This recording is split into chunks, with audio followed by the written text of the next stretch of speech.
brought to you by Palvi Agrico. आता शेतीसाठी जे काही लागणार ते घरपोच मिळणार, तेही मोबाईलच्या एका क्लिकवर. एकनाथ शिंदेना शिवसेनेतनं फोडलं.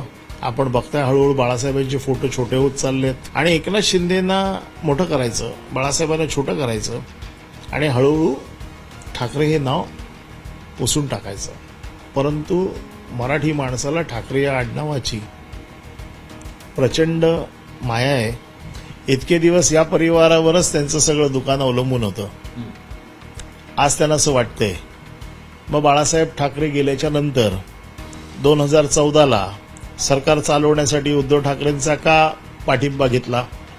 जर ठाकरे ही जर जहागिरी एका परिवाराची नव्हती तर त्या परिवाराच्या जीवावरती सत्ता देखील चालवायला नाही पाहिजे होती. फक्त महाराष्ट्राचंच नव्हे तर अवघ्या देशाचं लक्ष लागलेलं की दोन्ही ठाकरे बंधू हे एकत्र कधी येणार, कसे येणार, कुठल्या मुद्द्यांवरती येणार, यावरती मागच्या काही दिवसांपासून सलग बैठकांचं सत्र सुरू होतं.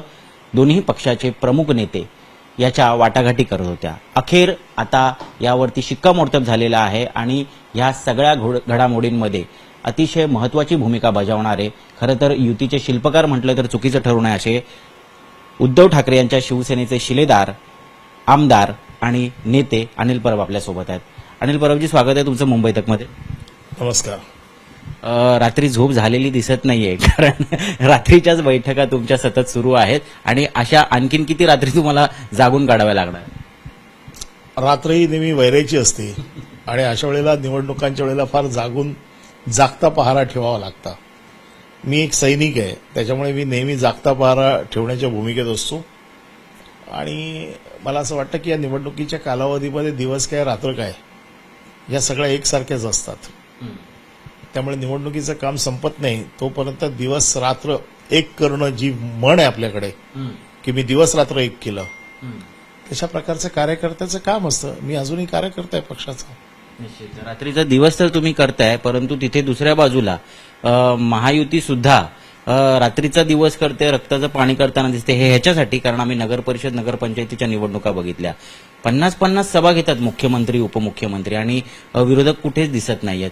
किमान ह्या महानगरपालिकेची निवडणूक, जी फक्त तुमच्या अस्तित्वाचीच नाही तर प्रतिष्ठेची सुद्धा आहे, आणि दोन्ही ठाकरे बंधू जर एकत्र येत असतील तर असे कुठले मुद्दे आहेत ज्याच्यावरती तुम्ही पूर्णपणे कॉन्सन्ट्रेट करणार आहात? अर्थात मराठीचा मुद्दा तर आहेच, परंतु मायनॉरिटी वोट्स, मुस्लिम मतदार सुद्धा मोठ्या प्रमाणात मागच्या 2 निवडणुकांमध्ये तुमच्या पाठीशी उभे राहिलेले आहेत. नगरपालिका, नगरपरिषदा ही निवडणूक ही मुख्यमंत्र्याच्या खुर्चीची शर्यत होती. मुख्यमंत्र्यांना ही भीती होती, एकनाथ शिंदेनी जास्त जागा जिंकल्या तर आपली मुख्यमंत्र्याची खुर्ची जाईल का? एकनाथ शिंदेंचा डोळा होता त्या खुर्चीवरती, म्हणून ते जास्त जागा जिंकण्यासाठी प्रयत्न करत होते. अजित पवार आपलं अस्तित्व टिकवण्यासाठी धडपडत होते.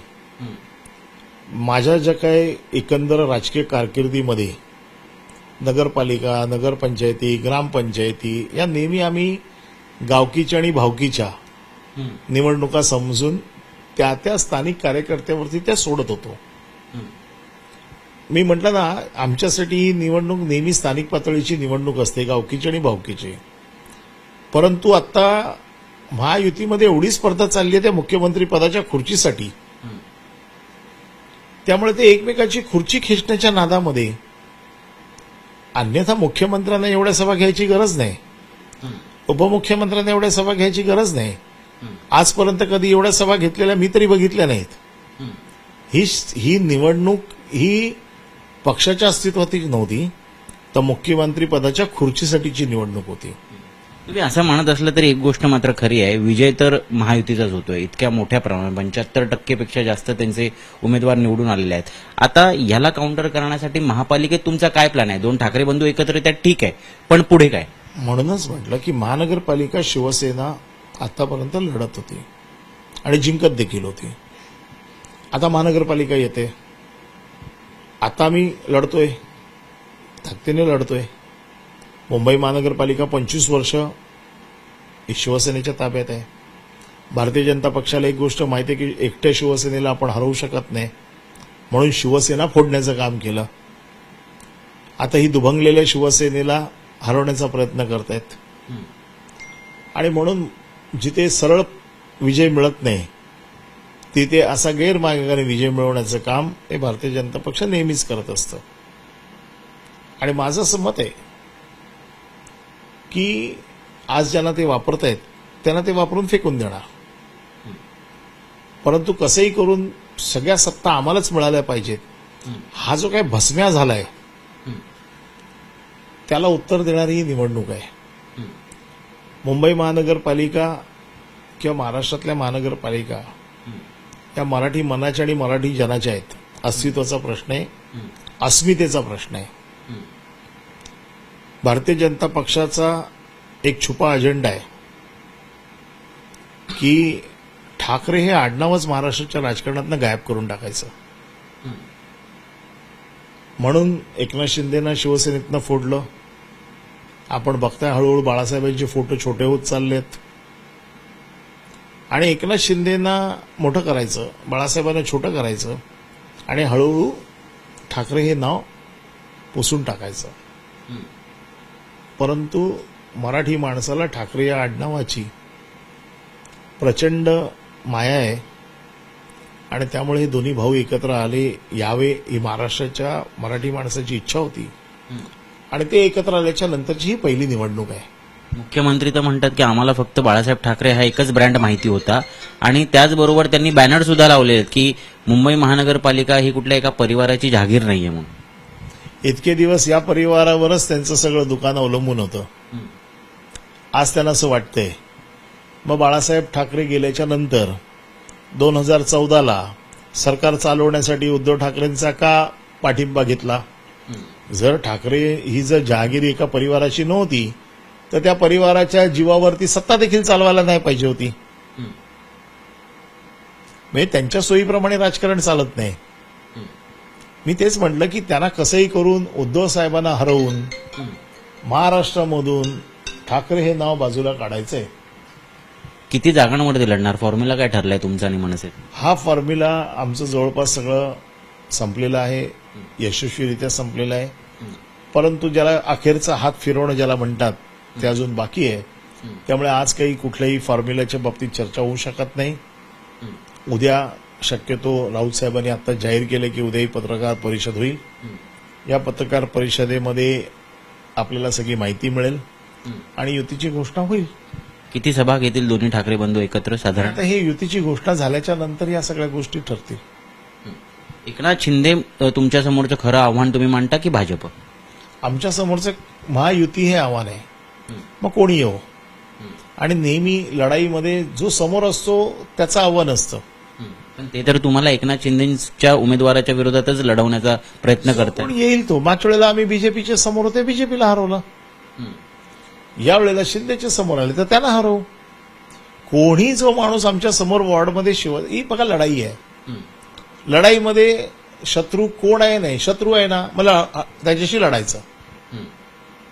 मुस्लिम बहुल मतदारसंघ जास्तीत जास्त शिंदेंनी लढावे कारण त्यांची मतं तुम्हाला जात आहेत असं मागच्या 2 निवडणुकांमधलं चित्र आहे. याच्यामुळे काय फरक पडेल असं वाटतं? बघा, आम्ही मुस्लिम बहुल किंवा मराठी बहुल किंवा हिंदू बहुल असा विचार करत नाही. आम्ही मुंबईचा विचार करतो, मुंबईतल्या नागरिकांचा विचार करतो आणि हा विचार करतो की मुंबईच्या नागरिकांना आम्ही जास्तीत जास्त काय देऊ शकतो. 25 वर्ष मुंबईवरती ज्या लोकांनी विश्वास ठेवलाय त्यांचा विश्वासघात आम्ही करणार नाही. त्यांच्या विश्वासासाठी पात्र ठरण्यासाठी आम्ही प्रयत्न करू. जो आजपर्यंत आम्ही केला, लोकांनी विश्वास ठेवला, याच्या पुढे देखील लोक आमच्यावरती विश्वास ठेवतील. मुंबईचा महापौर मराठीच असेल? नक्कीच मुंबईचा महापौर शिवसेना मनसे युतीचा असेल. महाविकास आघाडीचे जे घटक पक्ष आमच्या बरोबर आहेत त्यांचा असेल. पण काँग्रेस सोबत यायला तयारच नाहीये ना. काँग्रेस आत्ता बाहेर जरी असली तरी निवडणुकीच्या पश्चात देखील काही गणित असतात. त्यामुळे आता ह्या सगळ्या गोष्टीवर चर्चा, आता जे आमच्या बरोबर आहेत ते आमच्या बरोबर आहेत. कदाचित निवडणुकीच्या नंतर काही लोक येतील. तशी चर्चा झाली आहे राहुल गांधींची? अशी चर्चा आता कुठली चर्चा कधी सांगायची नसते, निर्णय सांगायचे असतात. त्यामुळे एखादा निर्णय ज्या वेळेला होईल त्यावेळेला तो सांगितला जाईल. पण सोबत जर लढली काँग्रेस तर तुम्हाला जास्त फायदा होईल आणि मतविभाजन टळेल असं नाही का? असा विचार काँग्रेसने देखील करायला पाहिजे. आजही आमचं मत असं आहे की महाविकास आघाडीने लढायला पाहिजे. काँग्रेसने अजूनही विचार करावा अशी आमची अपेक्षा आहे. त्यासाठी प्रयत्न सुरू राहतील. शेवटच्या फॉर्म भरेपर्यंत प्रयत्न सुरू राहतील.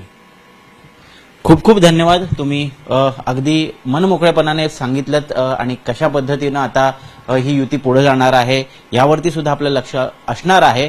पण तोपर्यंत आपण बघतोय हातात पेन आहे, समोर यादी आहे आणि शेवटच्या क्षणापर्यंत ह्या जागा वाटपाचा तिढा जो आहे हा काही संपताना दिसणार नाहीये. बाहेर रांग सुद्धा आहे कार्यालयाच्या, त्यामुळे जास्त वेळ न घेता आपण इथेच थांबूयात आणि तुम्हाला अशाच पद्धतीनं डेली अपडेट्स आणि विशेष करून आता मुंबई महानगरपालिकेच्या निवडणुकीच्या अनुषंगाने अशा मुलाखती पाहिजे असतील तर मुंबई तकला सबस्क्राईब करायला विसरू नका. कॅमेरा पर्सन मंदार चव्हाण सोबत मी ऋत्विक भालेकर, मुंबई तक.